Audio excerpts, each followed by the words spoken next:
நான் சொல்கிறது சாதாரணமாக இருக்கும். தயவுசெய்து ஒரு 1 வீக் நீங்கள் இதை செஞ்சு பாருங்கள், நிறைய சேஞ்சஸ் வரும். ஓகேங்களா? ஸோ ராசியிலேயே கேது இருக்கிறனால கொஞ்சம் கொஞ்சம் அந்த விரக்தித்தன்மை மாதிரி கொடுக்கும். நம்மளா அப்படி நினச்சிக்கிறது. ஸோ அதில் கொஞ்சம் கவனமாக ஏதாவது தெய்வ வழிபாடு இந்த மாதிரி ஒரு விஷயங்கள் நீங்கள் பண்ணுறது, ஏர்லி மார்னிங் எந்திரிக்கிறது இதெல்லாம் பண்ணிங்கனாலே அது வந்து சரியாயிடும். ஓகேங்களா?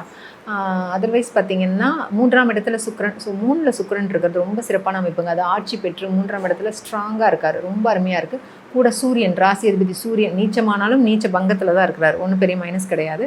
ஓகேங்களா? ரொம்ப அருமையாக இருக்குது. என்ன எடுத்த காரியமெல்லாம் வெற்றியாகும். ஓகே. குடும்பத்திலேருந்து சப்போர்ட் கிடைக்கும். நீங்கள் செய்கிற விஷயம் எல்லாமே நடக்கும். ஸோ மிக அருமையான அமைப்பு. 3ஆம் இடத்துல சுக்கிரன் சூரியன் இருக்கிறது.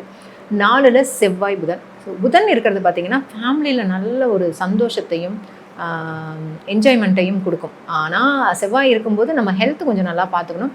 ஒன்றும் பிரச்சனை இல்லைங்க. குருவோட பார்வை இருக்கிறனால அது சிறப்பாகவே அமைஞ்சிடும். ஓகேங்களா?